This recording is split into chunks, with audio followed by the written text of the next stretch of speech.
அனைவருக்கும் வணக்கம். நம்பினோர் கெடுவதில்லை, இது 4 மணி தீர்ப்பு.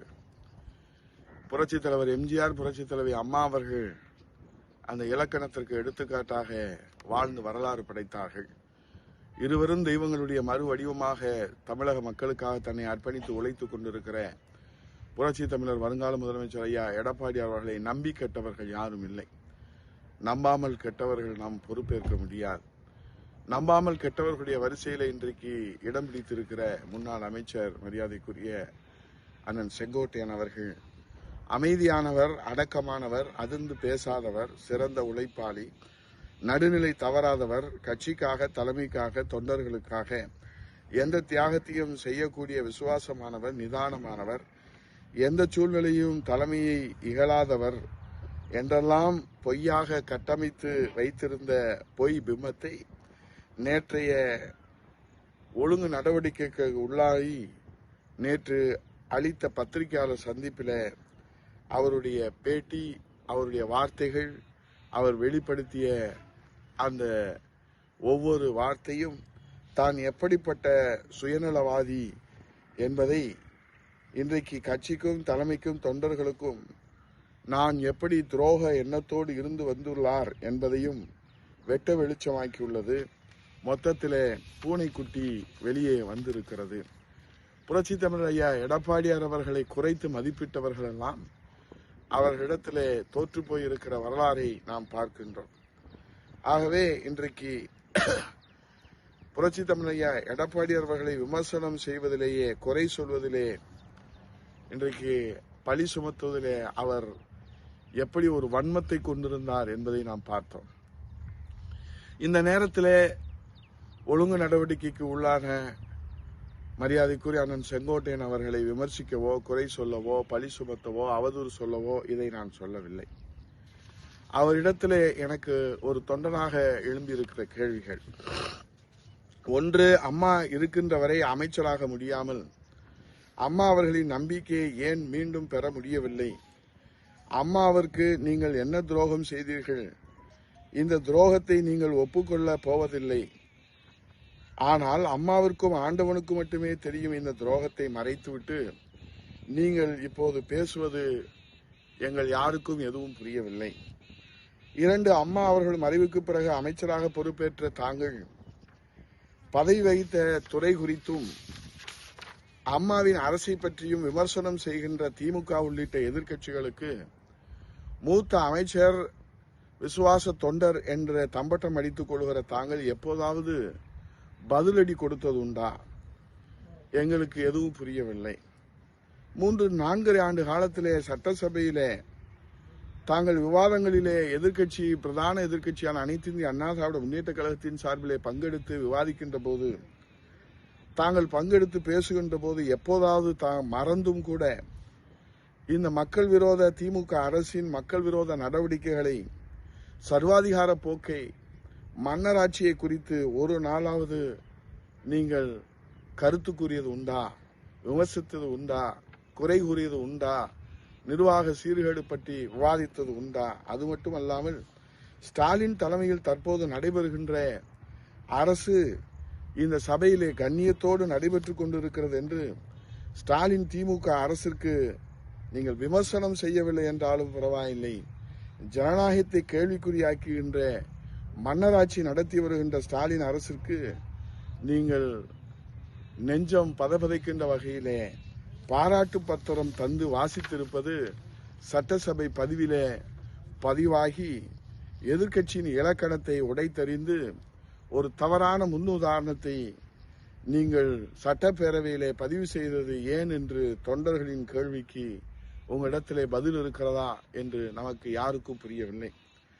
ஒரு தொண்டர் நாடாள முடியுமா என்கிற 1000 கேள்விகளுக்கு அம்மாவின் புனித அரசை அதே புனிதத்தோடு நடத்தி காட்டியதோடு மீண்டும் புரட்சி தமிழர் எடப்பாடியார் தலைமையிலே மக்களாட்சி அமைய வேண்டும் என்று மக்களின் விருப்பம் 170 சட்டமன்ற தொகுதிகளிலே எழுச்சி பயணம் மேற்கொண்ட புரட்சி தமிழர் வருங்கால முதலமைச்சர் எடப்பாடியார் அவர்களுக்கு சாதி, மதம், இனத்திற்கு அப்பாற்பட்டு தென் தமிழகம் உள்ளிட்ட பாண்டிய மண்டலம் உள்ளிட்ட சோழமண்டலம் உள்ளிட்ட அதியமான் கோட்டை உள்ளிட்ட அத்தனை பகுதிகளிலும் அனைத்து பகுதிகளிலும் மக்கள் கொடுத்திருக்கிற மிக மகத்தான மாபெரும் வரவேற்பை பார்த்து உங்களிடம் ஏற்பட்டிருக்கிற பொறாமை தீயின் வெளிப்பாடுதான் எடப்பாடியார் எழுச்சி பயணம் ஈரோட்டிற்கு வருகிற போது நான் பங்கேற்க மாட்டேன் என்று நீங்கள் உங்கள் வன்மத்தை வெளிக்காட்டி இருப்பது எங்கள் யாருக்கும் எதுவும் புரியவில்லை.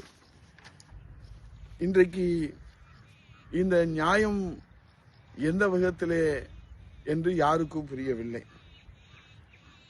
இன்றைக்கு அம்மா படம் இல்லாத மேடையிலே பங்கேற்க மாட்டேன் என்று விசுவாசத்தின் அடையாளமாக லட்சக்கணக்கான நடுநிலை விவசாயிகள் நடத்திய நிகழ்ச்சியை புறக்கணித்துவிட்டு கலைஞர் படமும் ஸ்டாலின் படம் மட்டுமே இடம்பெற்றிருந்த மேடையில இருந்து அம்மாவின் அசைக்க முடியாத விசுவாச தொண்டன் எப்படி அந்த மேடையிலே பங்கேற்ற உங்களுக்கு மனசாட்சி கூசவில்லையா? உங்கள் வாய் நடுநிலை தவறி பேசியதை, விசுவாசத்தை மறந்து பேசியதை எந்த தொண்டருக்கும் புரியவில்லை. இந்த துரோக வரிசையிலே தான் இப்போது தான் ஏற்றுக்கொண்டிருக்கிற தலைமையின் மீது எவ்வளவு வன்மத்தை, அவதூறுகளை, பழியை சுமத்துகின்றார் என்பதும் யாருக்கும் எவருக்கும் புரியவில்லை. மொத்தத்திலே தன் அரசியல் வாழ்வு அஸ்தமனம் ஆவதற்கு யார் காரணம் என்று அம்மா அவர்களுடைய காலத்திலே பல ஆண்டு காலமாக ஒப்பாரி வைத்து வந்தாரோ, தன்னுடைய அரசியல் வாழ்வு அஸ்தமனம் ஆவதற்கு யார் காரணம் என்று அம்மாவுடைய காலத்திலே பல ஆண்டு காலமாக ஒப்பாரி வைத்தாரோ, இப்போது அவர்களிடமே அடைக்கலம் தேடி சென்றிருக்கின்றார் நம்முடைய அண்ணன் அவர்கள். இது எப்படி இருக்கிறது என்று சொன்னால், கசாப்பு கடைக்காரரிடம் காருண்யம் தேடி அந்த ஆட்டுக்குட்டி சென்று அடைக்கலம் கேட்டதை போலத்தான் இந்த நிகழ்வை நாம் இப்போது பார்க்கின்றோம். ஆகவே கசாப்பு கடைக்காரரிடம் காருண்யம் தேடி அந்த ஆட்டுக்குட்டி அங்கே அடைக்கலம் தேடி சென்றதை போலதான் மரியாதைக்குரிய அண்ணன் அவர்கள் அடைக்கலம் தேடி சென்று இன்றைக்கு நாம் ஒன்றுபடுவோம் என்கிற கோஷத்தை முன்வைத்திருக்கிறார்கள். இன்றைக்கு இலவு காத்த கிளியாக தன் எதிர்காலத்தை தொலைத்துவிட்டு தூக்கம் வரவில்லை, கண்ணீர் வடிக்கிறேன் என்று இன்றைக்கு பேட்டியிலே அவர் சொல்லியிருக்கிறார். முதலிலே சொன்னார் நடவடிக்கை எடுத்தால் மகிழ்ச்சி என்று, இப்போது சொல்லுகிறார் தூக்கத்தை தொலைத்துவிட்டு கண்ணீர் வடிக்கிறேன் என்று சொல்லுகிறார். ஆகவே அனுதாபத்தை தேட முயற்சிப்பதோடு தன்னுடைய அரசியல் பயணம் கேள்விக்குறியாகியுள்ளதோ என்கிற கவலை அவரிடத்திலே ஏற்பட்டிருக்கிறது. ஆகவே இனி சட்ட போராட்டத்தை நடத்த போகிறேன் என்று கூறியிருக்கிறார். இனி நீங்கள் உங்களை காப்பாற்றிக் கொள்ள, உங்கள் அரசியல் பயணத்திற்காக நீங்கள் எத்தனை போராட்டங்களை நடத்தினாலும் அத்தனையும் சுயநலத்திற்கான அடையாளமாக அமையுமே தவிர இனி தங்களின் பொது வாழ்க்கையிலே பொதுநலம் என்பது கேள்விக்குறியாகி உள்ளது. தற்போது நான் இதை எச்சரிக்கையாக சொல்லவில்லை, நான் கவனத்தோடு சொல்லுகிறேன். தற்போது வெளிவருகின்ற 1-2 கண்டன குரல்கள், உங்கள் மீதான ஒழுங்கு நடவடிக்கைக்கு தற்போது வெளிவருகின்ற 1-2 கண்டன குரல், ஆதரவு குரல் நிச்சயமாக உங்களை பாதுகாக்க, உங்களை வாழ வைக்க சத்தியமாக இருக்காது என்பது தொண்டர்களுடைய கருத்து. தற்போது அடைக்கலம் தேடி சென்றிருக்கிறீர்களே, அவர்களின் அரசியல் பயணத்திற்கு தாங்களை எப்போது வேண்டுமானாலும் எப்படி வேண்டுமானாலும் பலி கொடுக்கவும் அவர்கள் தயங்க மாட்டார்கள் என்பதை நீங்கள் அறிந்து புரிந்து உணர்ந்த வரலாற்றை உங்களுக்கு நான் நினைவுபடுத்தி, நிறைவாக உங்களுக்கு வாழ்வு கொடுத்து வரலாறு தந்திட்ட அனைத்து இந்திய அண்ணா திராவிட முன்னேற்ற கழகத்தை உங்களுடைய இந்த பொறாமை நடவடிக்கையால் ஏதேனும் பின்னடைவை ஏற்படுத்த தாங்கள் எடுக்கும் எந்த முயற்சியும் நிச்சயமாக வெற்றி பெறாது என்பதை காலம் தங்களுக்கு உணர்த்தும் என்பதை, தங்களுக்கு பாடம் எடுக்க, தங்களுக்கு கருத்து கூற, தங்களுக்கு பாடம் எடுக்க, தங்களுக்கு கருத்து கூற எனக்கு அனுபவமும் வயதும் இல்லை என்பதை நான் நன்றாக அறிவேன். இருந்தாலும் கோடான கோடி தொண்டர்களுடைய மனக்குமரலை, உணர்வுகளை பகிர்ந்து கொள்ள இந்த கருத்தை நான் வெளியிடுகிறேன். மீண்டும் நிறைவாக சொல்லுகிறேன், நம்பினோர் கெடுவதில்லை, இது 4 முறை தீர்ப்பு என்ற இலக்கணத்திற்கு தன் வாழ்நாளை அர்ப்பணித்து வாழ்ந்திட்ட புரட்சித் தலைவர் எம்ஜிஆர், புரட்சித் தலைவி அம்மா அவர்கள் அவர்களுடைய மறு வடிவமாக இன்றைக்கு வாழ்ந்து கொண்டிருக்கிற வருங்கால முதலமைச்சர் புரட்சித் தமிழர் ஐயா எடப்பாடியார் அவர்களை நம்பி கெட்டவர்கள் யாரும் இல்லை என்பதற்கு கோடான கோடி சாட்சிகள் அவருடைய 50 ஆண்டு கால பொது வாழ்க்கையிலே உண்டு.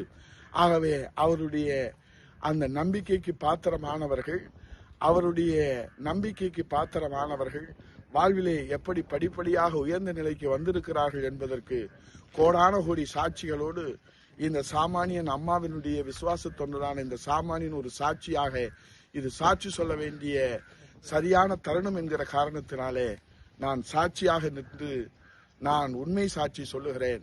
புரட்சி தமிழர் ஐயா எடப்பாடியார் அவர்களை நம்பி கெட்டவர்கள் யாரும் இல்லை. நம்பாமல் கெட்டவர்களுக்கு அவர் பொறுப்பேற்க முடியாது. ஆகவே அவரை நம்பாமல் கெட்டவர்களுடைய வரிசையிலே நீங்கள் இன்றைக்கு இடம் பிடித்து விட்டீர்களே என்கிற அக்கறையோடு தான் நான் இந்த கருத்தை வெளியிடுகிறேன். ஆகவே புரட்சி தமிழர் ஐயா எடப்பாடியார் அவர்களை குறைத்து மதிப்பிட்டவர்கள் எல்லாம் அவரிடத்திலே இன்றைக்கு தோற்று போயிருக்கிறார்கள் என்கிற அந்த வரலாற்றை நினைவு கூர்ந்து காலம் உங்களுக்கு தக்க பாடத்தை புகட்டும், தக்க அறிவுரைகளை வழங்கும், காலம் உங்களுக்கு நல்ல வழிகாட்டும் என்ற நம்பிக்கையோடு விடைபெறுகிறேன். நன்றி, வணக்கம்.